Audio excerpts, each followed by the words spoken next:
ओम शांति। बाबा के हम सभी मधुर महावाक्य सुनते हैं तो उनमें कई बार वारिस शब्द आता है। वारिस, हम बच्चे हैं बाबा के वर्षे के अधिकारी। कौन सा वर्षा? बेहद का वर्षा। तो वारिस शब्द बार बार सुनते तो विचार चलता है कि वास्तव में हम वारिस कैसे बने। यह वारिस शब्द का वास्तविक अर्थ क्या है? वारिस शब्द में 3 अक्षर आते हैं, वा, सा और रा, और एक मात्रा आती है वारिस।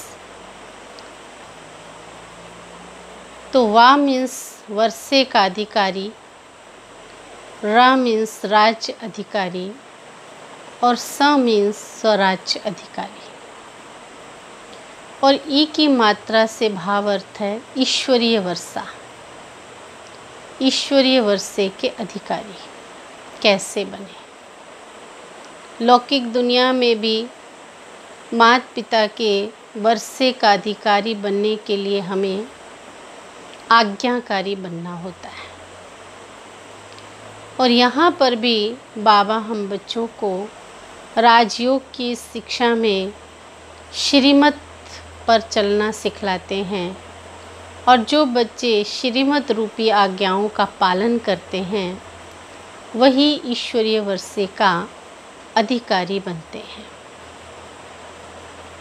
दूसरी बात है कि जो बच्चे वर्तमान समय स्वराज्य अधिकारी हैं, जिन्होंने अपनी कर्मेंद्रियों पर राज्य करना सीख लिया है, स्व पर राज्य करना सीख लिया है, आत्मनियंत्रण करना सीख लिया है, आत्मिक स्थिति बनाना सीख लिया है, वे आत्माएं जो स्वराज्य अधिकारी हैं, जिनकी हर कर्मेंद्रिय जैसा समय जैसी परिस्थिति वैसा ही उनके अनुकूल कार्य करती है, और जिन्होंने अपनी सर्व शक्तियों को अपने कंट्रोल में रखा हुआ है।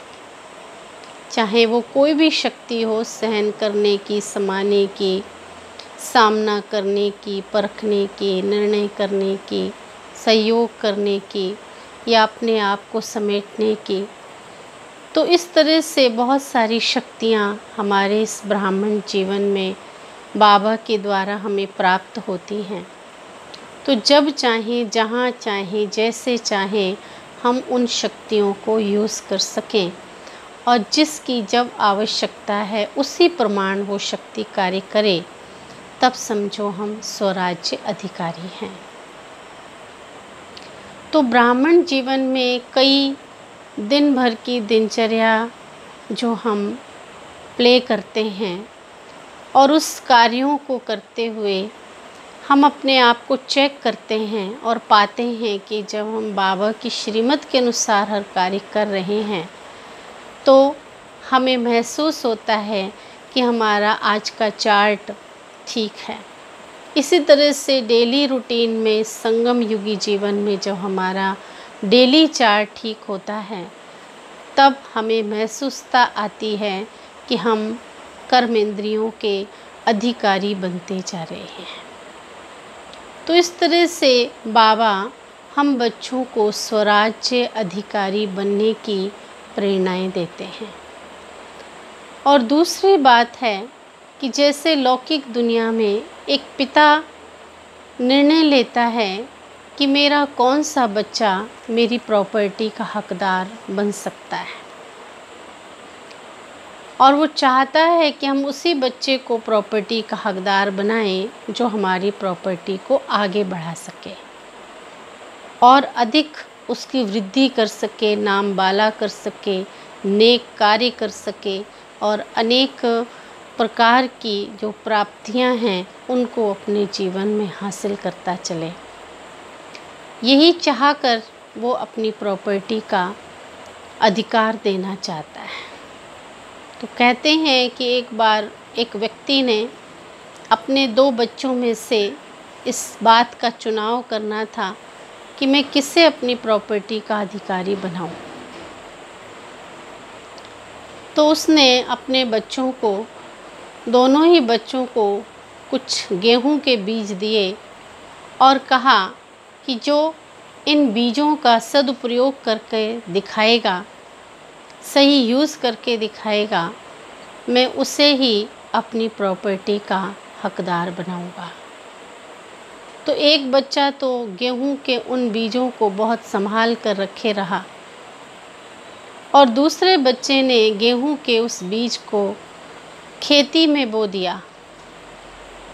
और जब खेती हुई गेहूं की तो बहुत अच्छी फसल हुई और गेहूं की जो फसल थी वो भरपूर मात्रा में जब हुई तो उसने अपने पिता को बुला कर के दिखाया। और पहला बच्चा जो था उसने गेहूं को इतना संभाल कर रखा था बीजों को कि वो बीज संभालते संभालते आखिर में सड़ गए और वो बीज खराब होने के कारण किसी यूज़ के नहीं रहे। तो उसके पिता ने कहा कि ये बच्चा तो हमारी प्रॉपर्टी को, धन संपत्ति को सही यूज़ नहीं कर सकता, आगे नहीं बढ़ा सकता, लेकिन ये बच्चा मेरा जिसने ये कर दिखाया कि गेहूं के बीज सिर्फ संभाल कर नहीं रखने हैं, लेकिन उनको फिर से ज़मीन में बोकर एक नई फसल उगाई जा सकती है और जिससे धन की भी अधिकता होगी और अनाज की भी अधिकता होगी और जीवन में उसका मूल्य भी बढ़ जाएगा। तो इस प्रकार हर व्यक्ति लौकिक दुनिया में भी अपनी प्रॉपर्टी को देने के लिए वारिस चुनता है।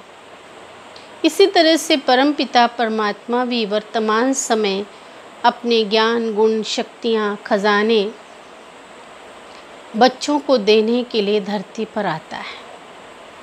तो परमात्मा के अवतरण का समय यही है और इस समय हम देख रहे हैं धरती के अंदर चारों तरफ दुख, दर्द, अशांति का बोलबाला है। कहते हैं कि जब जब धरती पर छा जाता है अशांति का अकाल, तब तब इस धरती को पुनः सुख और शांति देने के लिए परमपिता परमात्मा आता है, जो है कालों का काल, और संसार में सुख शांति की बरसात करने, अपना वारिस बनाने, सुख शांति का वर्षा देने, खुशहाली हरियाली करने के लिए परमपिता परमात्मा इस धरती पर आ जाते हैं। इस कलयुगी रात को मिटाने, इस कलयुगी संसार में जो आज चारों तरफ वातावरण में इतना दुख और दर्द है, इस दुख दर्द को मिटाने के लिए परमात्मा इस धरती पर आते हैं और हमें अपना वारिस बनाते हैं। तो हम बच्चों को भी बाबा का, भगवान का, परमात्मा का वारिस बनने का ये बहुत सुंदर अवसर मिला है। हम ही वो भाग्यवान हैं, हम ही वो कोहिनूर हीरा हैं जिस पर भगवान की नज़र पड़ी और उसने अपनी गोद में मुझे बिठा लिया और अपने वर्षे का अधिकारी बनाने के लिए चुन लिया। तो हम आत्माएं वो अनन्य परमात्मा के कुल दीपक हैं जो परमात्मा की प्रॉपर्टी को, वर्षे को और परमात्मा की दी हुई धरोहर को रात दिन पुरुषार्थ के आधार से कई गुना कर सकते हैं। और इस प्रॉपर्टी को सिर्फ संभाल कर ही नहीं रखना है, लेकिन हमें इस प्रॉपर्टी को अनेक आत्माओं में बांटकर इसकी वृद्धि करनी है, अर्थात इसको बढ़ाना है। तो बाबा की इन शिक्षाओं को, बाबा की इन प्राप्तियों को अपने जीवन का आधार बनाना है। तो कई बार हम सुनते थे दादी जी की क्लास में, जानकी दादी जी हमेशा कहा करती थी कि वारिस वो हैं जो बाबा की याद में सदा लटके रहे। वारिस वो हैं जिनकी बुद्धि का योग सिर्फ एक परमात्मा के साथ लगा रहे। कई बार तो दादी कहती थी कि इस दुनिया में कुछ भी सार नहीं है, सारी दुनिया ही असार संसार है, एक बाबा में ही सार है। तो जिसने इन बातों को जीवन में पक्का किया, दोहराया और अपने जीवन का आधार बनाया, वे ही बच्चे वर्षे के अधिकारी बनते हैं। तो परमात्मा का वारिस बनने के लिए हमें अपने इस जीवन से बहुत सारी बातों को मिटाना होगा, जैसे कि सूक्ष्म लगाव की रस्सियों को काटना, मोह जीत बनना, क्रोध मुक्त बनना, ईर्ष्या लोभ वृत्ति को मिटाना, अहंकार को मिटाना, अहम भाव को मिटाना, नफ़रत के बीज को अपने जीवन से समाप्त करना, ईर्ष्या को मिटा देना और धैर्यता, प्रेम, दिव्यता, हर्षित मुक्ता, नम्रता, पवित्रता जैसे गुणों को अपने जीवन में स्थान देना। जिसके जीवन में दिव्यता है, नम्रता है, धैर्यता है, निर्भयता है, निर्भीकता है, उनका जीवन सहज ही परमात्मा को पसंद आ जाता है। इसलिए ऐसी आत्माओं को, ऐसे बच्चों को परमपिता परमात्मा चुनकर अपनी गोद में बिठा लेता है और ऐसे सच्चे हीरों को परमात्मा सदा अपने दिल रूपी डिब्बी के अंदर रखता है। ऐसे बच्चों को बाबा सदा अपना वारिस बनाने के लिए इस कल्प में नहीं लेकिन कल्प कल्प के लिए चुन लेता है। तो हमें नशा है इस बात का कि हम बाबा के वो वारिस बच्चे हैं जो इस अविनाशी वर्षे के अधिकारी बन सकते हैं। तो इस वर्षे का अधिकारी बनने के लिए हमें अपने जीवन को निखारना होगा, देखना होगा, अपने अंदर के गुणों को एनालाइज करना होगा और जो भी हमारे इस जीवन रूपी बगिया में फूलों के अलावा जो भी घास या कोई भी प्रकार की ऐसी बेकार वस्तु, गुण, अवगुण हमारे अंदर है तो उसको हमें निकाल फेंकना होगा। तभी हमारी इस सुंदर बगिया में सुंदर सुंदर गुणों के खुशबूदार फूल उगेंगे और परमात्मा पिता जो कि बागवान है और बागवान की नज़र सदा सुंदर फूल और खुशबूदार फूल पर पड़ती है।